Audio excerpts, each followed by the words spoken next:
فاتحہ۔ بسم اللہ الرحمن الرحیم، الحمد للہ رب العالمین الرحمن الرحیم، ایاک نعبد و ایاک نستعین، اہدنا الصراط المستقیم صراط الذین انعمت علیہم غیر المغضوب علیہم ولا الضالین، صل علی محمد۔ اعوذ باللہ من الشیطان الرجیم، بسم اللہ الرحمن الرحیم،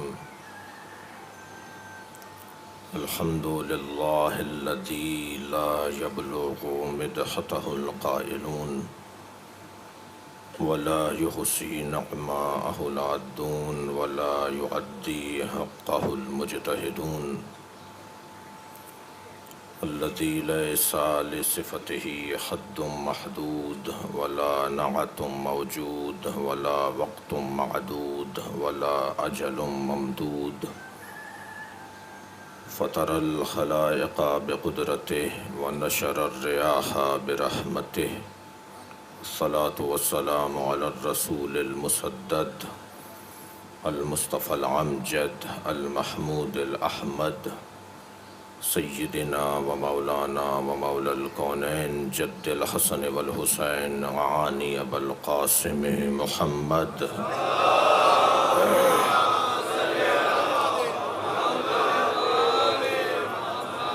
وآلہ الطیبین الطاہرین المعصومین، الذین قال اللہ انما یرید اللہ لیذہب عنکم الرجس اہل البیت ویطہرکم تطہیرا۔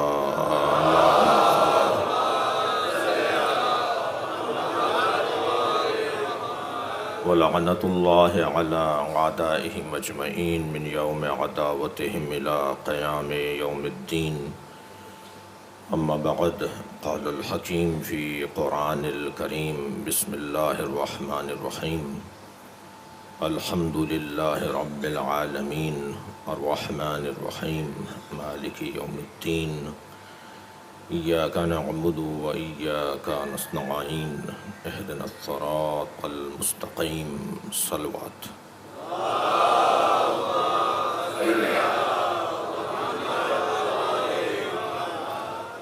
سورہ مبارکہ الحمد ایک مرتبہ پھر اللہ کی اس وسیع دسترخوان پر بیٹھنے کی توفیق حاصل ہو رہی ہے۔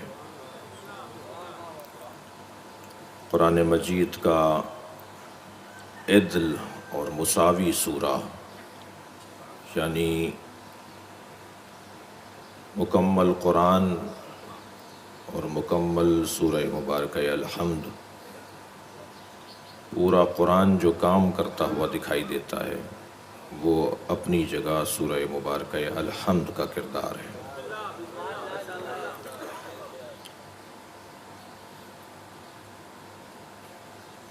اور پہنچے ہیں اس سال اہدنا الصراط المستقیم کے اوپر۔ اس آیہ کریمہ پہ غور کرنے کی توفیق ہوگی۔ اگر ممدوح چاہیں گے تو جن کا ذکر کرنے کے لیے میں اور آپ یہاں جمع ہیں، ان کا ارادہ، ان کی مشیت، ان کی مرضی، ان کی چاہت کہ وہ ہم سے چند بول، چند کلمات، چند الفاظ اپنی بارگاہ میں قبول کر لیں۔ پہلی محرم ہے، عقل کی پرورش، عقل کی بالیدگی، عقل کی ترقی کے ایام ہیں۔ ایام عزا دو چیزوں کو بحال کرتے ہیں، ایک عقل کو اور ایک احساس کو۔ جہاں صرف عقل ہو اور احساس نہ ہو، وہاں فرشتے تو ہو سکتے ہیں، آدم نہیں ہوگا۔ لہذا عقل کی ترقی بھی انہی ایام میں ہمیں نصیب ہوگی۔ مسلسل علم میں اضافہ ہوگا، مسلسل ایمان میں بڑھوتری ہوگی، تقوی ہمارا کل سے آج بہتر ہوگا، جذبہ اور احساس اور جہاد کا ہماری زندگی کے اندر پہلو اجاگر ہوگا۔ یہ وہ نصاب ہے جسے کل کی مجلس میں بھی ہم نے بیان کیا کہ مجھے اور آپ کو پہلی محرم کو ہی طے کرنا ہوگا کہ ان 2.25 مہینے میں مجھے کن مرحلوں سے گزرنا ہے۔ پہلا مرحلہ علم کے اضافے کا مرحلہ ہے۔ ہر مجلس میں میرے علم میں اضافہ ہونا چاہیے۔ اگر میں پوری مجلس میں ایک بات بھی اپنے علم میں بڑھا کر نہیں جا رہا تو یہ ذاکر کا قصور ہے، یہ خطیب کی کمزوری ہے۔ میرا حق بنتا ہے مجھ سامع کا، مجھ شریک مجلس کا کہ میں اس ذاکر سے مجلس کے بعد کہوں کہ کوئی بات لے کر آؤ، کوئی مطالعہ لے کر آؤ، ہمارے علم میں اضافہ کرو۔ آپ کا اس سے زیادہ حق بنتا ہے جتنا میں عرض کر رہا ہوں، اس لیے کہ اہل بیت کے نزدیک بانی سے اور ذاکر سے زیادہ فضیلت عزادار اور سامع کی ہے۔ یہ جو فرش عزا پر بیٹھا ہوا فرد ہے، اس کا مقام ذاکر سے زیادہ بڑا ہے، اس لیے کہ یہ امام حسین کا ذکر، مطلوب تو امام حسین کا ذکر ہے، یہ تنہا رہ کر بھی یہ کام کر سکتا ہے۔ کوئی نہیں مل رہا تھا، 2 دوست جمع ہوئے، مرثیے کی کتاب کھلی، ایک مرثیہ پڑھا، 2 آنسو بہائے، امام کی مجلس ہو گئی۔ حدیث کے اندر بھی معصوم امام ارشاد فرما رہے ہیں، من بکا علی الحسین، جو حسین پہ رویا، او اب کا، جس نے حسین پہ رلایا، او تبا کا، جس نے رونے کا ماحول بنایا، یعنی مجلس عزا کا فرش بچھایا۔ ترتیب بیان میں پہلے رونے والا ہے، پھر رلانے والا ہے، پھر بانی مجلس یعنی فرش عزا بچھانے والا ہے۔ لہذا فضیلت میں بھی پہلے رونے والا ہے، پھر رلانے والا ہے، پھر رونے کا ماحول بنانے والا ہے۔ یعنی اب یہ ترجمہ معمولاً کیا جاتا ہے کہ جس نے رونے کی شکل بنائی، تو رونے کی شکل یہی شکل نہیں ہوتی کہ جو رونے کی یہ شکل ہے جو اس وقت مجلس عزا کی صورت میں ہے۔ فرش عزا کا بچھانا، ممبر لگانا، عزا خانہ سجانا، لوگوں کو آگاہ کرنا کہ مجلس کا وقت کیا ہے، یہ رونے کی شکل ہے، یہ پورا ماحول رونے کا ماحول ہے۔ مجھے توفیق حاصل ہوئی کل قم سے اور نجف سے تشریف فرما جو خطبہ اور علماء پاکستان کے مختلف شہروں میں خطاب کرنے تشریف لائے ہیں، انہوں نے مجھے شرف عطا کیا کہ وہ ہمارے گھر تشریف لائے۔ میں نے ان سے بھی گزارش کی تھی، باتیں ہو رہی تھیں کہ ہمیں کیا کرنا ہے، تو میں نے ان سے گزارش کی تھی کہ یہ 10 دن رونے کے 10 دن ہیں، ان میں آپ کے بیان میں کوشش تو یہ ہو کہ 50% دورانیہ گریے پر مشتمل ہو، یعنی آپ اپنے بیان کے دورانیے میں، اپنے بیان میں مصائب کے دورانیے کو بڑھا دیں، یہ 2-4 منٹ کے 2 جملے کہہ کے نہ اتریں۔ جو ایسا کرتا ہے وہ یقیناً اس کی تشخیص ہوگی، لیکن ہماری تشخیص یہ ہے کہ یہ دن رونے کے دن ہے، اکثریت رونے آئی ہے، اور مستند مصائب اور مقتل میں لکھے گئے مصائب اور مسموعات اتقیاء، تیسرا قاعدہ دے رہا ہوں، مسموعات اتقیاء، جو صاحبان تقوی علماء نے مصائب پڑھے ہیں وہ خود مستند ہونے کے لیے کافی ہے کہ متقی نے پڑھے ہیں۔ اس بحث میں میرا اور آپ کا بہت سو کا کام نہیں ہے جانے کا، لیکن علامہ نقن صاحب نے مصائب پڑھے ہیں، بس کافی نہیں ہے اس کے مستند ہونے کے لیے۔ جی، بزرگوں نے مصائب پڑھے ہیں، وہ کافی نہیں ہے اس کو بیان کرنے کے لیے، لہٰذا علماء و ذاکرین ایک بڑا دورانیہ بیان مصائب کا قرار دیں۔ رونے آئے ہیں، آمادہ ہیں رونے کے لیے. سال بھر 10 جملے میرے وہ اثر نہیں کرتے جو یہاں ایک اشارے میں بات منتقل ہو رہی ہوتی ہے، اس لیے کہ آمادگی ہوتی ہے نا، گریے کی آمادگی ہوتی ہے. تیار ہو کر بیٹھے ہیں، آپ بولیں تو صحیح، ہم رونے کے لیے تیار ہیں. یہ کیفیت ہے ان ایام کے اندر. لہذا سوال یہ ہے کہ واقعات تاریخی جن میں ظلم ہوا، زیادتیاں ہوئیں، ان کی تعداد کم نہیں ہے. اصحاب اخدود کے اوپر کتنا ظلم ہوا، اگر قرآن نے اصحاب اخدود کا ذکر نہ کیا ہوتا تو ہم تو شاید ان کے نام بھی نہ جانتے. حضرت حمزہ کے ساتھ جنگ احد میں کیا ہوا؟ نبی مکرم ساری زندگی حضرت حمزہ کی شہادت کو یاد کرتے رہے،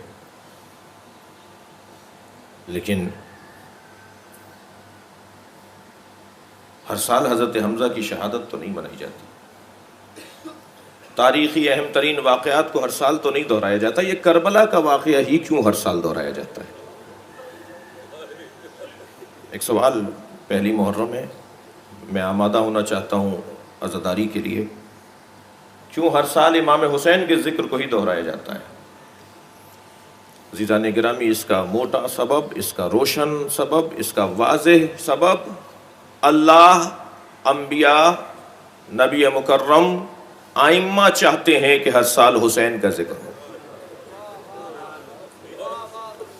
ان الحسین مصباح الہدی و سفینۃ النجات. حسین چراغ ہدایت ہے. اللہ کہہ رہا ہے ان علینا للہدی، میرے اوپر ہدایت کی ذمہ داری ہے. کام یہ اللہ کا ہے، کرتا حسین ہے. آج اتنی مدت گزرنے کے بعد کوئی ایک نام بتائیے جس کے نام پر اتنی ہدایت ملتی ہو. کیا کیا ہے کربلا میں حسین نے کہ اب قیامت تک بے نام حسین لوگوں کو ہدایت ملے گی. سراج منیرہ نانا، مصباح الہدی نواسا، وہ بھی ہدایت کا چراغ اور یہ بھی ہدایت کا چراغ. الاسلام ہوا نبی الوجود، نبوی الوجود و حسینی البقاء. دقت چاہوں گا آپ سے، اسلام وجود میں آیا ہے مصطفیٰ کے نام پر، باقی ہے حسین کے نام پر. قیامت تک اب اگر ہدایت ملے گی تو وہ یا مصطفیٰ کے نام پر ملے گی یا حسین کے نام پر ملے گی. اب ہمارے ان بچوں پر روشن ہو جانی چاہیے یہ حدیث، حسین منی انا من الحسین. حسین مجھ سے ہے اور میں حسین سے ہوں. جب اسلام وجود میں آیا ہے مصطفیٰ کے نام پر، باقی رہے گا حسین کے نام پر، تو نبی حسین سے ہیں اور حسین نبی سے ہیں.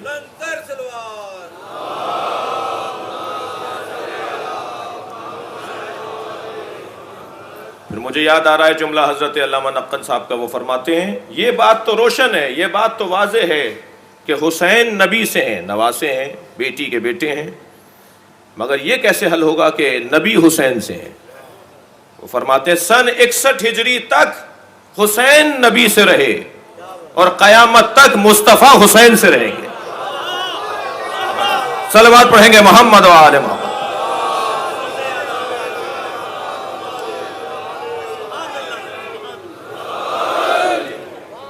ان الحسین مصباح الہدی و سفینۃ النجات.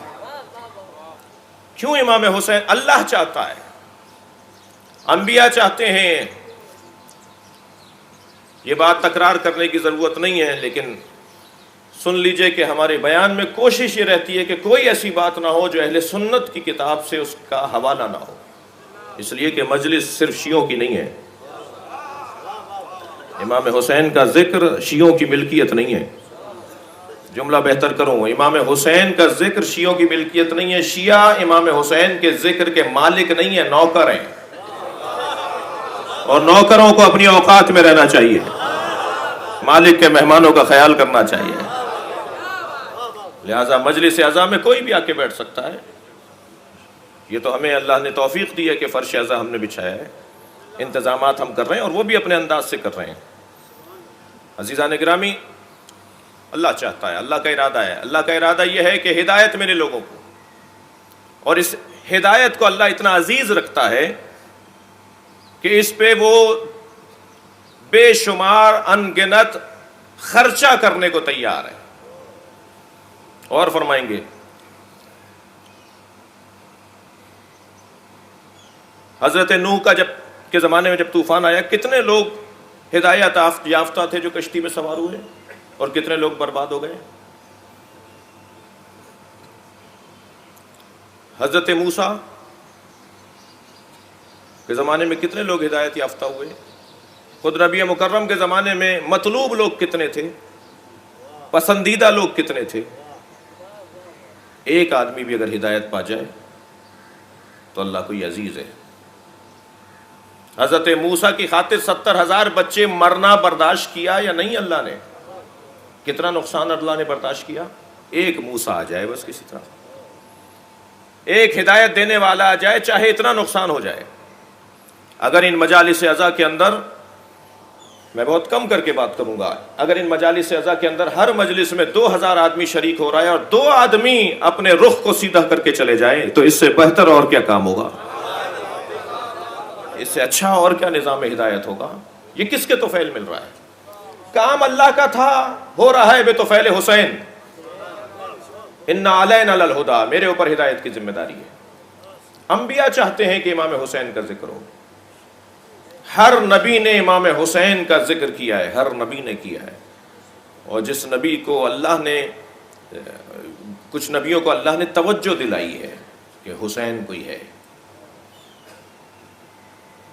ائمہ اہل بیت، یہ جوان سوال کرتا ہے کہ صرف 10 دن اس انداز سے ہم کیوں عزاداری کرتے ہیں، پھر 11 محرم سے وہ رنگ نہیں رہتا، پھر دوبارہ چہلم پر کچھ عزاداری کا رنگ یہی ہو جاتا ہے. اس کا سبب یہ ہے کہ ان 10 دنوں میں ائمہ اہل بیت نے عزاداری کی ہے.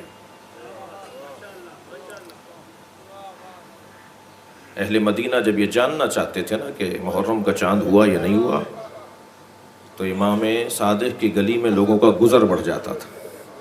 اور اگر کوئی پوچھتا تھا کہ آج یہاں سے لوگ زیادہ کیوں گزر رہے ہیں، تو اشارہ کر کے کہتے تھے اگر اس گھر سے رونے کی آواز آ گئی تو ہم سمجھ جائیں گے کہ محرم کا چاند نمودار ہو گیا ہے. پہلی محرم سے 10 محرم تک ائمہ اہل بیت نے عزاداری کی ہے، اہتمام کیا ہے. جی ائمہ چاہتے ہیں. میرے مولا امام حسین کی عظمت ہر ائمہ معصوم نے چاہا ہے کہ حسین کا ذکر ہو. خاص طور پر امام رضا سے احادیث زیادہ ہیں، امام صادق سے احادیث زیادہ ہیں. یہ حدیث جو مشہور آپ کو میں نے سنائی، من بکا او ابکا او تباکا، یہ امام صادق سے ہے. وجبت لہ الجنہ، اس پہ جنت واجب ہو جاتی ہے. امام رضا فرما رہے ہیں غفر اللہ ذنبہ، جو حسین پہ روتا ہے اللہ اس کے گناہوں کو معاف کر دیتا ہے. صغیراً کانا او کبیرہ، وہ گناہ صغیرہ ہوں یا کبیرہ ہو. کثیراً کانا او قلیلہ، وہ گناہ زیادہ ہوں یا کم ہوں. تمہیں کیا پریشانی ہے کہ گناہ معاف کیسے ہو جائیں گے رونے پر؟ تمہیں اللہ نے جنت کا کوئی داروغہ بنایا ہے جو تم اس حدیث کے اوپر تبصرہ کرتے ہو کہ یہ کیسے ممکن ہے کہ 2 آنسو بہائیں اور جنت مل جائے؟ جن کی جنت ہے وہ دینے کو تیار ہے، تمہیں کس بات کی پریشانی ہے؟ افسوس ہوتا ہے بعض ان لوگوں کے اوپر جو کہتے ہیں رونا مطلوب نہیں ہے، رونا مقصد نہیں ہے. میں کوئی جذبات میں بات نہیں کر رہا، رونا مطلوب ہے، رونا مقصود ہے.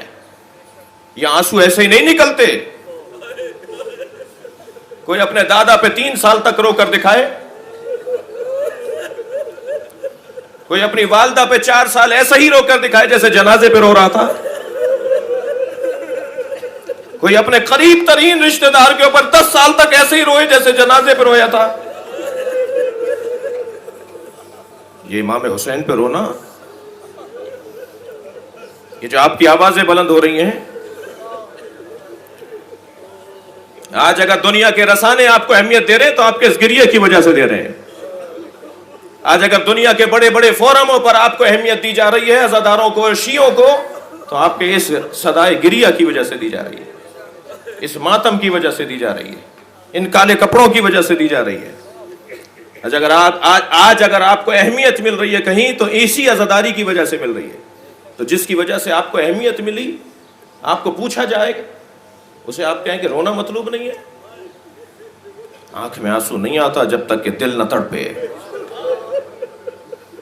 حضرت آیت اللہ وحید خراسانی فرماتے ہیں کہ اگر کوئی گنہگار مجلس میں جائے اور روئے اور رو کر واپس آئے تو تمہیں حق نہیں ہے کہ اسے ایسے ہی گنہگار کہو جیسے وہ مجلس سے پہلے تھا. کیا معلوم کہ اس نے اپنے اللہ سے لو لگا لی ہو، کیا معلوم کہ اس کی کیفیات قلبی اب وہ نہ رہی ہوں جو پہلے تھیں. یہ گریہ مطلوب ہے، گریہ مطلوب ہے. اس کے اوپر توجہ ائمہ چاہتے ہیں کہ اس پہ امام حسین پہ گریہ کیا جائے. کم بات نہیں ہے یہ. اللہ اکبر. جناب زہرا چاہتی ہیں میرے حسین پہ رویا جائے.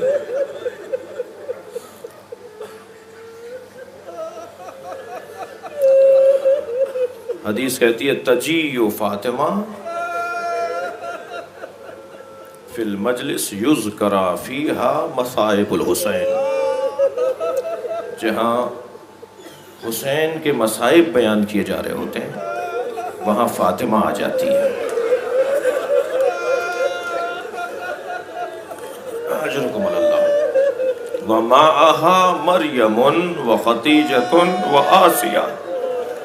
اور فاطمہ اکیلی نہیں آتی بلکہ فاطمہ زہرا کے ساتھ مریم آتی ہے،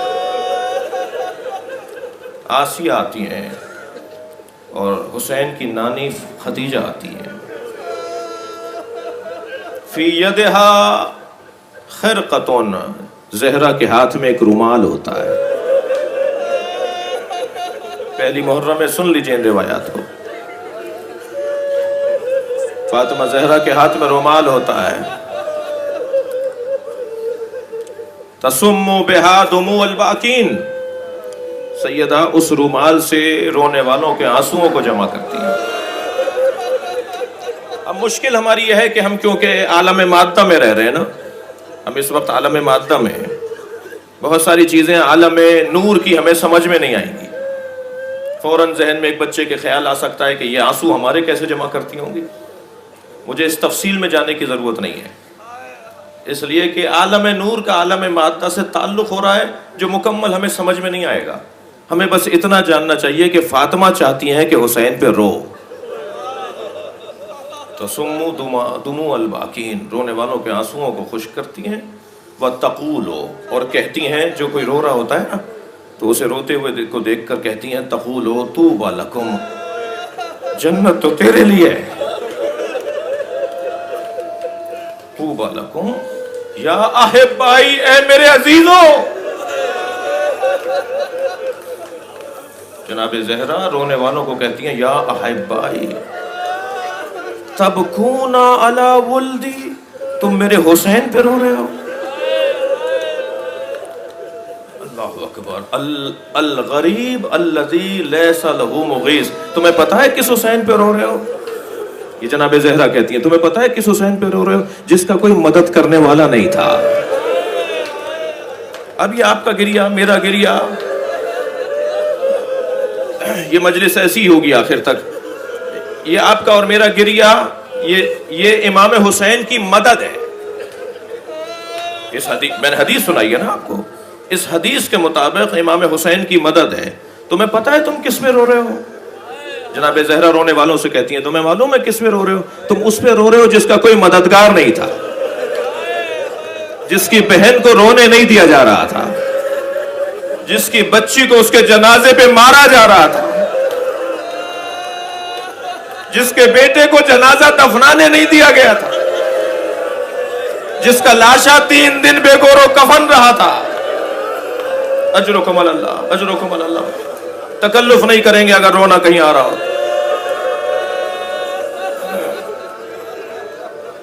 میرے مولا رضا فرماتے ہیں جب کبھی تمہارا دل بھرنے لگے، تم غم دنیا میں مبتلا ہو کر تمہیں رونا آ رہا ہو، فَبْكِ لِلْحُسَيْنِ، حسین پہ رو. کہاں رو رہے ہو؟ کیوں دنیا کے غم میں رو رہے ہو؟ تمہیں پریشانی ہو رہی ہے، تم حسین پہ رو. میرے مولا کی خدمت میں شبیب آئے، فرزند شبیب آئے، فرمایا یا ابن شبیب لقد حدثنی ابی عن ابیہ عن جدی. اے ابن شبیب، میرے بابا نے میرے دادا سے اور میرے دادا نے میرے جد سے نقل کیا ہے. فرمایا لما قتل جد الحسین، جب حسین کو قتل کیا گیا،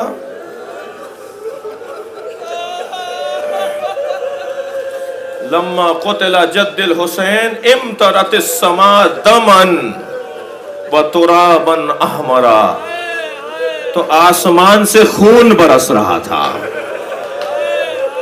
جب میرے جد حسین کو قتل کیا گیا تو سرخ رنگ کی مٹی اڑ رہی تھی. وترابا احمرا. اللہ اکبر. میرے مولا سجاد فرماتے ہیں ہمارے جد رسول اللہ پر 4 مصیبتیں شاق تھیں، جن مصیبتوں پر نبی روتے تھے. امام سجاد فرماتے ہیں ہمارے جد رسول اللہ پہ 4 مصیبتیں اتنی شاق تھیں کہ آپ روتے تھے. 2 ان کی زندگی میں وہ مصیبتیں ان پر آئیں، اور 2 ان کی رحلت کے بعد وہ مصیبتیں ان پر آئیں. اور وہ مصیبتیں جو ان کی رحلت کے بعد ان پر آئی ہیں، وہ اپنی زندگی میں ان پہ روتے تھے. وہ جو 2 مصیبتیں ان کی زندگی میں، سرکار کی زندگی میں، نبی مکرم کی زندگی میں آئیں، ایک شہادت حضرت حمزہ سید الشہداء. اپنے چچا کو یاد کر کے بہت روتے تھے. جس حبشی غلام نے ان کے سینے میں برچھی ماری تھی اور ہندہ جگر خار کے حکم پر ان کے کان، ان کی ناک کاٹی تھی، ان کے سینے کو چاک کر کے کلیجہ نکالا تھا اور ہندہ نے سب کے سامنے اسے چبایا تھا. وہ جب اسلام قبول کرنے کے لیے، مسلمان ہونے کے لیے نبی کی خدمت میں آیا نا، وہ حبشی غلام، سرکار نے اسے دیکھا تو کچھ دیر کے بعد رونے لگے.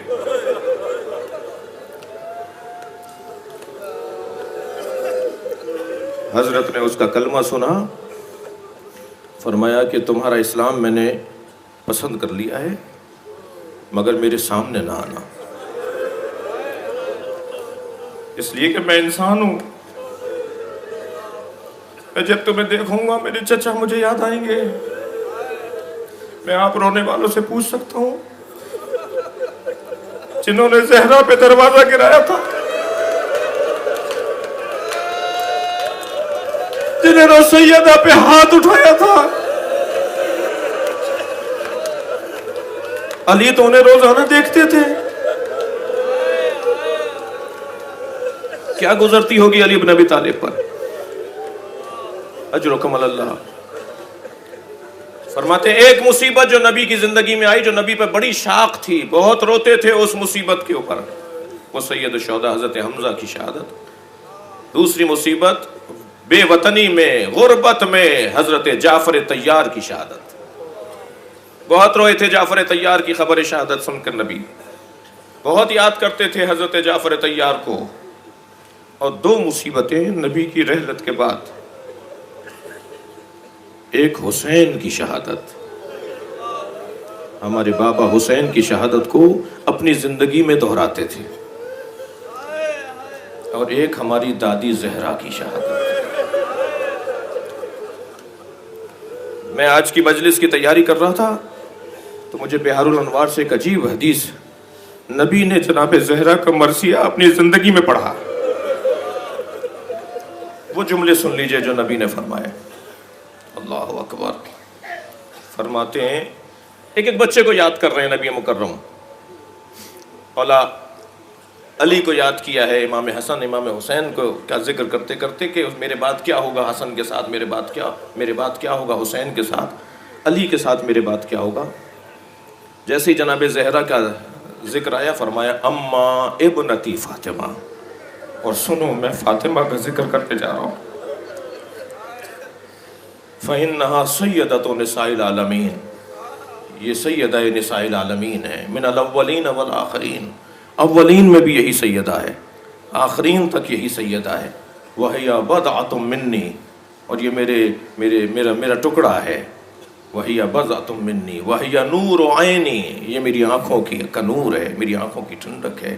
وَهِيَ ثَمَرَةُ فُؤَادِي، یہ میرے جگر کا ٹکڑا ہے، میری جان کی راحت ہے۔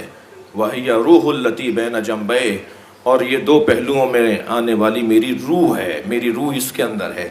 وَإِنِّي لَمَّا رَأَيْتُهَا، مگر جب میں فاطمہ کو دیکھتا ہوں، ذَكَرْتُ مَا يُسْنَى بِهَا بَعْدِي، مجھے یاد آ جاتا ہے میرے بعد اس پر کیا گزرے گی۔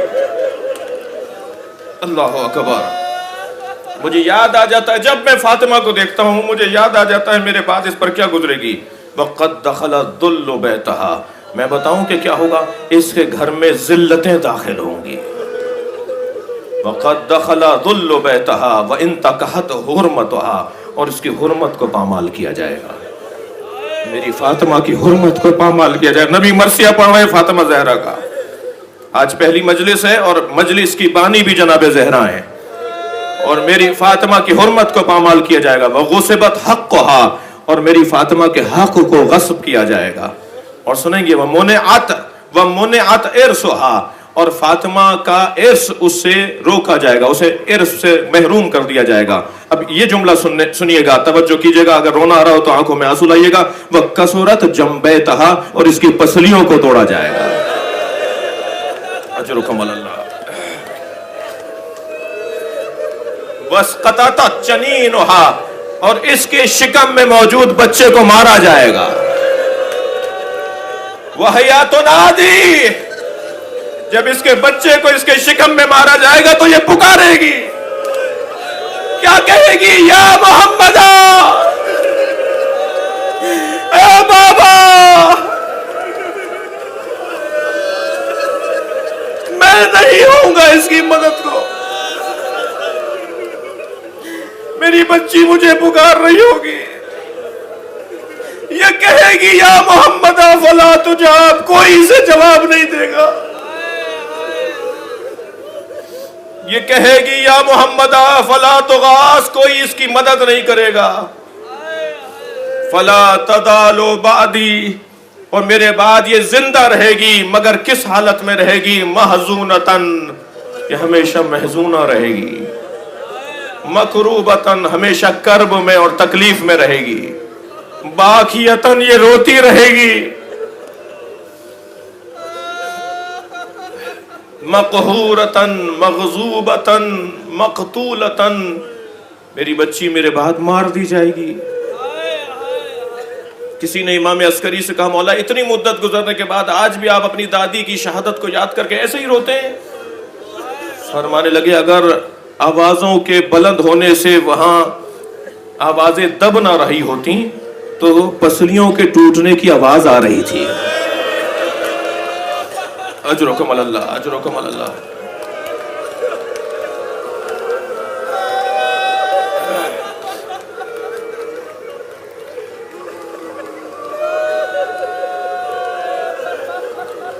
میرے مولا سجاد فرماتے ہیں دو مصیبتیں نبی کی زندگی میں اور دو مصیبتیں نبی مکرم کی رحلت کے بعد نبی پر آئی ہیں، اور ان چاروں مصیبتوں کو یاد کر کے روتے تھے۔ جب یہ چاروں مصیبتیں امام سجاد نے بیان فرما دی تو فرمایا لا یوم کا یوم ابا عبداللہ، مگر ان چاروں مصیبتوں میں حسین کے دن سے بڑی کوئی مصیبت نہیں ہے۔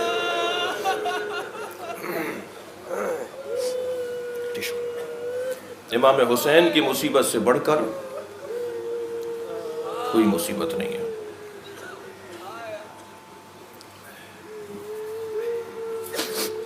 ائمہ چاہتے ہیں کہ امام حسین کا ذکر ہو، مصائب بیان ہو۔ گریہ ہو، ماتم ہو، عزاداری ہو. آبا و اجداد سے ہمارے ہاں یہ رسم ہے، دستور ہے. یہ عزاخانے آج پہلی مرتبہ نہیں سجے ہیں. جناب نجم الحسن جعفری صاحب بتائیں گے جی 150 سال پرانی تاریخ ہے، پہر سر سے ہمارے ہاں یہ ہوتا آ رہا ہے. آپ میں سے فلاں بتائیں گے جی 200 سال پرانے علم ہمارے گھر موجود ہیں. بڑے فخر سے ہمارے بزرگ بتاتے ہیں کہ جب ہندوستان سے آئے تو کچھ نہیں لے کر آئے، ایک صندوق لائے جس میں پنجے اور پھریرے تھے. ہم سب کچھ چھوڑ کر آ گئے مگر عزاداری ساتھ لائیں. یہ آج سے تو نہیں ہو رہا. جب یہ راول پنڈی کا سانحہ ہوا تھا راجہ بازار کا تو بہت سارے لوگوں کی لمبی لمبی زبانیں چل رہی تھیں. اس وقت بھی ہم نے کہا تھا کہ یہ مدرسہ اور یہ مارکیٹ 70 سال اور 60 سال پرانی ہوگی. یہ جلوس جو گزر رہا ہے یہ 150 سال پرانا جلوس ہے. جس جلوس کو تم کہہ رہے ہو روٹ بدل دو، جس جلوس کے لیے تم کہہ رہے ہو رستے تبدیل کر دو، تم بعد میں آئے ہو، یہ اس سے پہلے کا ہے. تمہیں اپنا رستہ بدلنا ہوگا، تمہیں اپنی ذہنیت کو ٹھیک کرنا ہوگا. یہ جلوس نہیں بدلے گا. پھر اگر ہم یہ جلوس بدل کے ان کو صاحب شہر سے باہر دے دی جائے، جگہ دے دی جائے کسی صحرا اور بیابان میں جا کے یہ مجلس کریں.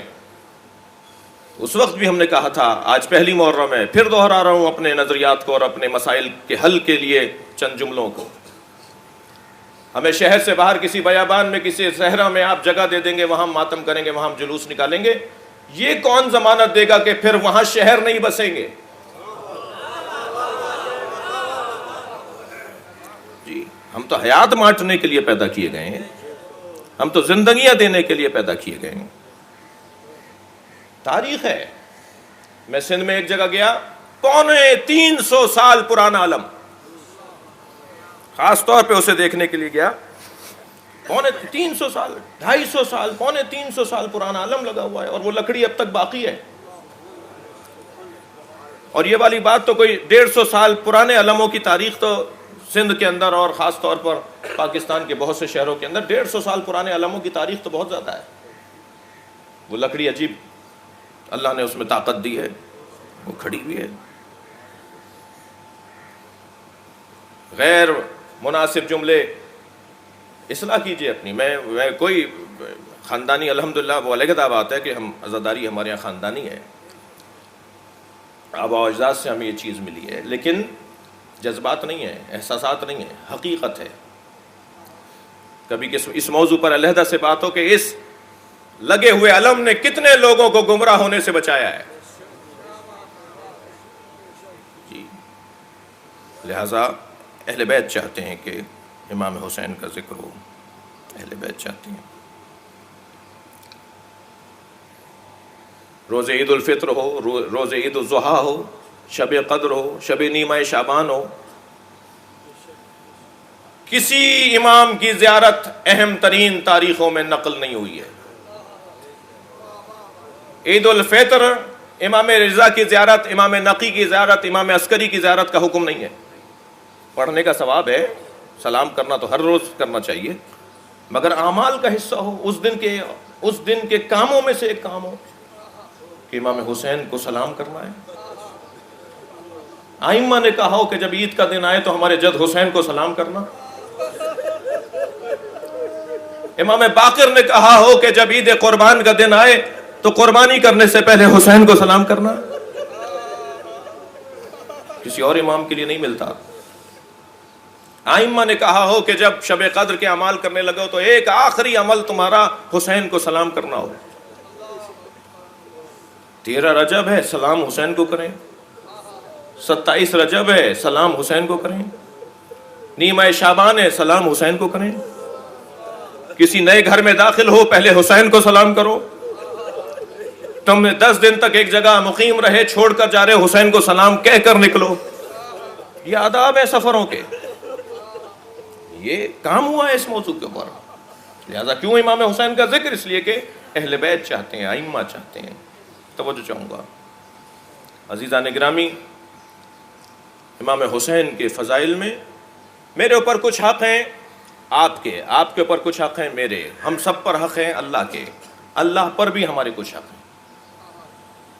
اللہ نے جو اپنے اوپر ہمارے حق لیے ہیں، اپنے اوپر جو اللہ نے حق ڈالے ہیں اور اپنے اوپر کچھ واجب ڈالا ہے اپنے اوپر، ان میں سے اس کی بھی ایک فہرست علیحدہ موضوع ہونا چاہیے. لیکن ایک نقطہ جو اس وقت میرے مضمون میں ہے، حدیث کہتی ہے حق الدائر علی اللہ اربعۃ، زائر حسین کے 4 حق اللہ نے اپنے اوپر لیے. امام حسین کے زائر کے 4 حق اللہ نے اپنے اوپر لیے. تھک تو نہیں رہے نا آپ؟ جو باہر احباب بیٹھے ہیں میں ان کی توجہ بھی چاہ رہا ہوں. سب سے پہلا حق جو اللہ نے اپنے اوپر لیا ہے، ان لا يعذبہ بالنار، عزادار کو جہنم میں نہیں ڈالے گا. تنبیہ ہوگی، احساس دلایا جائے گا، لیکن جہنم میں حسین کا عزادار نہیں چلے گا. میں نے علامہ عسکری کی ایک کتاب کے اندر پڑھا کہ ایک ہندو لڑکی جو روزانہ اپنی شیعہ سہیلیوں کے ساتھ مجلس میں جاتی تھی اور ماتم کرتی تھی، جب وہ مری تو اس کا جنازہ جب جلایا گیا پورا بدن جل گیا مگر سینہ نہیں جلا. بہت کوشش ہوئی تو یہ کہہ کر اسے دفنا دیا گیا کہ یہ حسین کا ہے.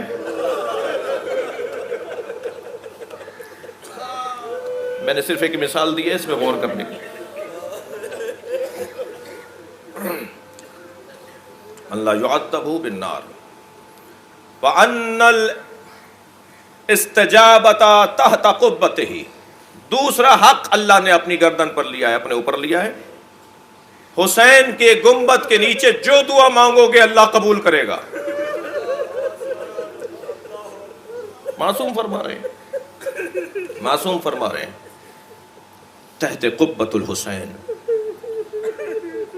یہ مجلس بھی اس وقت قبۃ الحسین ہے. حضرت آیت اللہ جعفر شستری فرماتے ہیں کہ اس مجلس کے 14 فضائل ہیں. فرماتے ہیں سینکڑوں احادیث کی روشنی میں نے ان مجالس امام حسین کے 14 فضائل کو ترتیب دیا ہے. ان میں سے ایک فضیلت فرماتے ہیں انہو قبۃ الحسین. یہ فرش اعظم نہیں ہے بلکہ قبۃ الحسین ہے.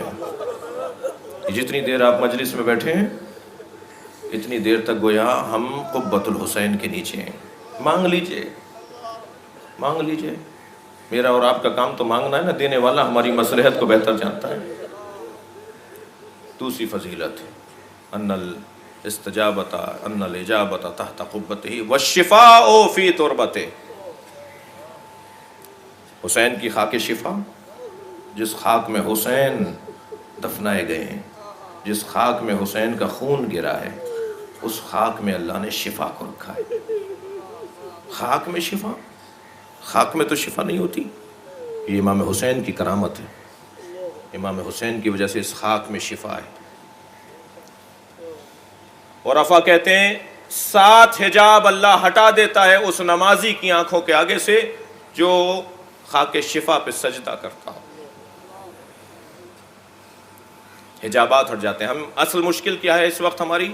اس وقت اس مادی دنیا کے اندر ہماری مشکل ہے کہ ہم حجابات کی دنیا میں، ہمیں اس دیوار کے پیچھے کیا ہے نہیں پتا، کل کیا ہونا ہے نہیں معلوم، آپ کے دل میں کیا گزر رہی ہے مجھے نہیں پتا، میرے دل میں کیا گزر رہی ہے آپ کو نہیں پتا. ہم حجابات کی دنیا میں. 7 حجاب اس شخص پر سے اللہ ہٹا دیتا ہے جو خاک شفا پہ سجدہ کرتا ہو. واقعہ کربلا کے بعد 9 اماموں نے، ائمہ 9 امام، 9 اماموں نے کربلا کی خاک پہ سجدہ کیا ہے. اور امام حسین سے پہلے خاک پر سجدہ تھا. خاک پر سجدہ تو نبی نے حکم دیا ہے نا، صحیح بخاری کے اندر روایت ہے. کپڑے پہ سجدہ کرنا ہمارے ہاں جائز نہیں ہے. ہمارے اہل سنت برادران کے ہاں مستحب ہے، ثواب ہے خاک پر سجدہ کرنا. کپڑا ان کے ہاں بھی ترجیح نہیں رکھتا. کربلا کے واقعے سے پہلے جعلت لی الارض سجدا، یہ حدیث نبی کی جو صحیح بخاری میں، اللہ نے خاک کو میرے لیے سجدگاہ بنایا ہے. یہ صحیح بخاری میں حدیث ہے. محدث دہلوی لکھتے ہیں کہ یہ جو شیعہ حضرات ٹکیا رکھتے ہیں، سجدگاہ رکھتے ہیں، یہ سنت پیغمبر ہے. اس لیے کہ نبی اور اصحاب نبی اپنے ساتھ مٹی کا ڈھیلا رکھتے تھے، ٹھیکرا رکھتے تھے اپنے ساتھ. تاکہ جب موقع آئے نماز پڑھتے ہوئے سجدہ کرنے کا تو اس پہ سر رکھا جائے۔ لیکن کربلا کے واقعے کے بعد ہر امام معصوم نے کربلا کی خاک پر سجدہ کیا ہے، کربلا کی خاک پر سجدہ کیا ہے۔ بعض لوگ اعتراض کرتے ہیں کہ اس کا احترام کیوں ہے؟ یہاں تو قاتلان حسین کا خون بھی گرا ہے، یہاں اگر حسین ابن علی اور اصحاب حسینی کا خون گرا ہے تو زیادہ خون تو ان کا گرا ہے، تعداد میں زیادہ وہ مارے گئے ہیں، یہ تعداد میں تھے ہی بہت۔ اگر تمام اختلافات اور اقوال کو جمع کرنے کے بعد جوڑا جائے تو 132 شہید ہیں کربلا کے اندر امام حسین کے اعوان و انصار میں۔ وہاں تو سینکڑوں کی تعداد میں جو مارے گئے ہیں، زخمی ہوئے ہیں، تو اس خاک کے اندر تو قاتلان حسین کا خون بھی ہے اور میرے مولا حسین کا خون بھی ہے۔ بہت اچھا جواب دیا ہے ایک بزرگ عالم دین نے، فرماتے ہیں قرآن مجید میں شیطان کا ذکر بھی ہے اور قرآن مجید میں اللہ کا ذکر بھی ہے، مگر تم قرآن کو چومتے ہو اس لیے کہ تمہارے ذہن میں اللہ ہے۔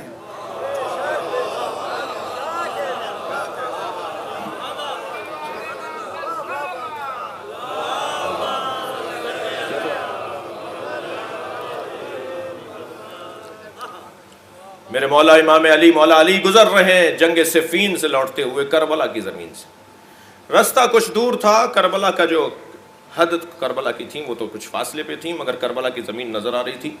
حضرت امام حسن امام حسین سے فرمایا بیٹا اس قافلے کا رخ اس زمین کی طرف موڑ دو۔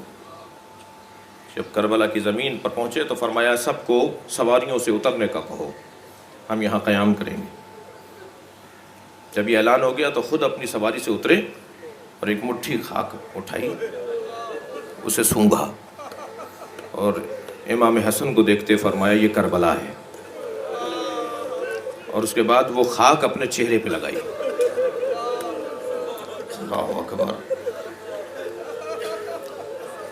اس کے بعد فرمایا ہمیں کچھ دیر یہاں قیام کرنا ہے۔ ایک درخت کے سائے میں جا کر حضرت تشریف فرما ہوئے، ایک پتھر سے تکیہ لگا کر اپنے پیر سیدھے کرتے ہوئے دراز فرمایا۔ ابھی حضرت استراحت کے لیے زمین کے اوپر لیٹے تھے کہ ہرثمہ ابن عیون نامی ایک صحابی جو مولا علی کا اس لشکر میں تھا، مولا کے ساتھ تھا، اس نے دور سے دیکھا مولا کو کہ وہ حضرت استراحت فرما رہے ہیں، تو قریب آیا اور حضرت کے پیروں کو دبانے لگا، تو حضرت نے پیر کھینچے۔ قریب امام حسن بیٹھے ہیں، امام حسین بیٹھے ہیں اور اصحاب تشریف فرمائے۔ حضرت نے اپنے پیروں کو کھینچتے ہوئے فرمایا ہرثمہ اس زمین کو اچھی طرح پہچانو، اس درخت کو بھی ذہن میں رکھو۔ وہ منتظر رہا کہ حضرت اس کے بعد کچھ فرمائیں گے، مگر یہ کہہ کے حضرت نے دوسری گفتگو شروع فرمائی۔ ہرثمہ وہاں کچھ دیر بیٹھا رہا، اٹھ کر گیا، امام حسن سے ملاقات ہوئی تو کہا کہ یہ آپ کے بابا نے مجھے کیوں کہا ہے؟ کہ بابا حکمت جانتے ہیں۔ بعد میں امام حسین سے پوچھا کہ یہ آپ کے بابا نے مجھ سے ہی کیوں کہا تھا اس درخت کو پہچانو اور اس زمین کو پہچانو؟ امام حسین نے فرمایا میرے بابا کو مصلحت معلوم ہے، میرے بابا مصلحت جانتے ہیں، لیکن جب عصر عاشور یہی ہرثمہ ابن عیون یزیدی لشکر میں تھا اور اس کا گھوڑا امام کے قریب سے گزرا تو امام نے آواز دے کر کہا ہرثمہ وہ درخت یاد ہے؟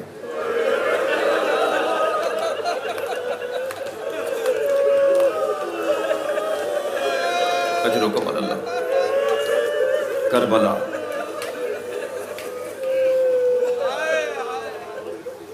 حضرت ابراہیم گزرے کربلا سے۔ حضرت ابراہیم جب حضرت ہاجرہ اور حضرت اسماعیل کو چھوڑ کر آئے نا بے آب ہو گیا سرزمین پر، تو جہاں سے گزرے تو آپ کے گھوڑے کو ٹھوکر لگی اور وہ گرا تو حضرت بھی گرے۔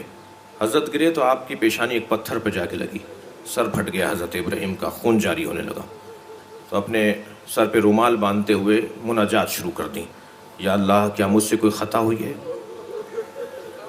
یا اللہ یہ جو میرے ساتھ ہوا ہے کیا مجھے تنبیہ کی جا رہی ہے؟ تو فرشتہ نازل ہوا، اس زمین پر مقدس ترین خون گرے گا، ہم چاہتے ہیں تمہارا خون بھی اس خون میں مل جائے۔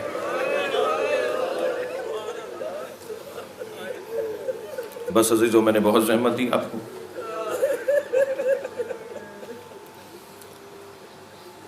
نبی خطبہ دے رہے ہیں، حسین مسجد میں داخل ہوئے، میرے مولا حسین کے پیر میں ان کا کرتا الجھا، حسین زمین پر آئے، نبی نے ممبر چھوڑ دیا، اپنے حسین کو گود میں لے کر ممبر پہ ساتھ بٹھایا، اصحاب سے مخاطب ہو کر کہا اسے خوب دیکھو، اسے اچھی طرح پہچانو، اگر یہ مدینہ چھوڑ کے جا رہا ہو اور اس کے ساتھ اس کے بچے بھی ہوں تو دیکھو اس کا ساتھ ضرور دینا، اسے تنہا نہ چھوڑنا، مجھے حسین بہت عزیز ہے۔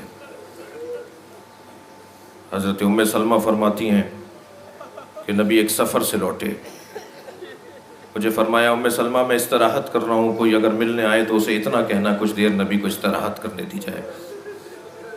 حضرت ام سلمہ بی بی فرماتی ہیں کہ ابھی نبی اپنے حجرے میں گئے تھے کہ حسین جن کا سن و سال 3 سال کا ہے، 3 سال کے ہیں حسین، دوڑتے ہوئے آئے، انہیں معلوم ہو گیا تھا نانا آ گئے ہیں، دوڑتے ہوئے آیا، نانا کے حجرے میں جا رہے تھے تو میں آگے آ کے کھڑی ہو گئی، میں نے کہا تمہارے نانا آرام کر رہے ہیں اور کہا ہے کہ کسی کو مجھ سے ملنے نہ دینا، یہ سنی شیعہ کتابوں میں یہ روایت ہے۔ امام حسین نے بس اتنا پوچھا نانی میرے لیے بھی کہا ہے کہ حسین کو نہ آنے دینا؟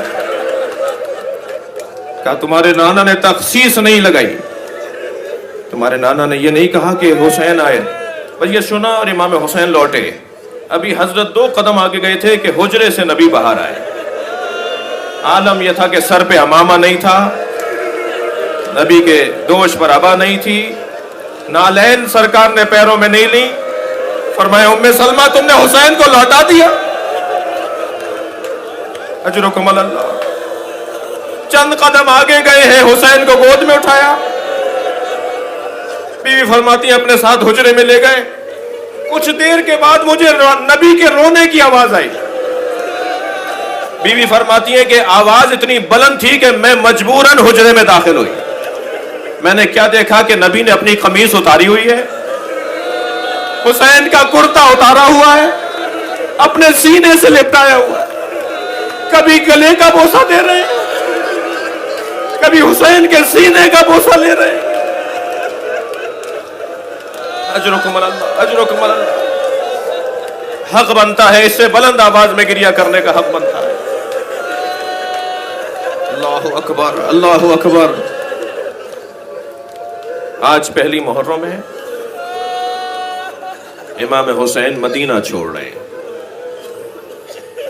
2 محرم کو حسین کربلا میں داخل ہوں گے، اگرچہ پہلی محرم کو امام حسین نے مدینہ نہیں چھوڑا، امام نے مدینہ چھوڑا ہے رجب کے مہینے میں، امام مکہ آئے ہیں، کم سن ساتھیوں کے لیے چند جملے دہرا رہا ہوں، امام مکہ آئے ہیں، مکے میں تقریباً 6 مہینے رہے ہیں، پھر مکہ المکرمہ سے حسین ابن علی نے عراق کا ارادہ کیا ہے، میرے مولا نے اس 6 مہینے میں 52 خطبے دیے ہیں، مگر جو مدینے اور مکے کے درمیان کے خطبے ہیں ان کا موضوع کچھ اور ہے، اور جو مدینے سے عراق تک کے درمیان کے خطبے ہیں ان کا موضوع کچھ اور ہے۔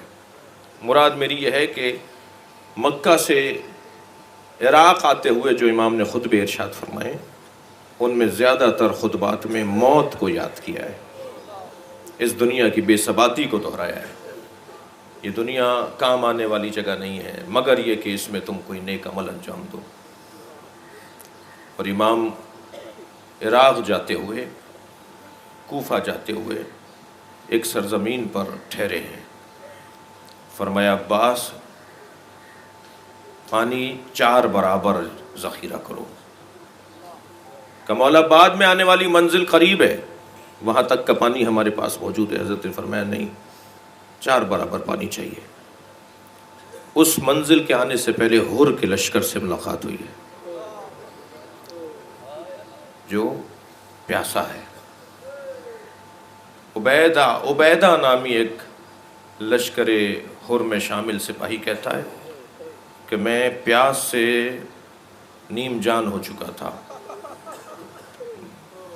میں نے دیکھا کہ مشکیزوں میں پانی ہے اور لوگوں کو پانی پلایا جا رہا ہے، میں مشکیزے تک پہنچا تو کئی مرتبہ زمین پہ گرا، مگر جیسے ہی میں نے مشکیزے کا دہانہ کھولا، پیاس کی شدت تھی، میرے ہاتھ سے مشکیزہ ایسے کھلا کہ پانی زمین پہ بہہ گیا، اور اب میرے پاس پانی نہیں تھا تو میں نے کیا دیکھا، کرسی پر ایک بزرگ بیٹھے ہوئے ہیں، وہ اپنی جگہ سے اٹھے، انہوں نے ایک اور مشکیزہ اٹھایا اور اپنے ہاتھ سے مجھے پانی پلایا۔ مجھے تو اپنی جان عزیز تھی، میں نے یہ بھی نہیں پوچھا کہ آپ کون ہیں۔ جب انہوں نے پانی پلا دیا اور میری جان میں جان آئی، کچھ دیر کے بعد میں اپنے سواری کے قریب گیا، اپنے دوستوں سے ملا تو مجھے پھر وہ بیٹھے ہوئے نظر آئے، تو میں نے پوچھا یہ کون ہے؟ کہا یہ حسین ابن علی ہیں۔ میں نے لوگوں کو آواز دے کر کہا تمہیں پتہ ہے مجھے حسین نے خود پانی پلایا ہے۔ اور جب جناب علی اصغر کے لیے پانی مانگنے گئے تھے نا حسین، تو یہی عبیدہ سامنے آیا تھا۔ امام نے فرمایا مجھے علی اصغر کے لیے 2 گھونٹ پانی کے دے دو۔ کرامت دیکھیے، امام حسین کی یاد نہیں دلایا کہ میں نے تو تمہیں پانی پلایا تھا، تم مجھے پانی پلاؤ، اجرکم اللہ۔ امام حسین مدینہ چھوڑ کر مکہ اور مکہ سے کربلا آئے ہیں۔ جب مدینہ چھوڑ رہے تھے، بس ایک روایت سن لیجئے، گریہ ہو گیا، مجلس بھرپور ہو چکی ہے۔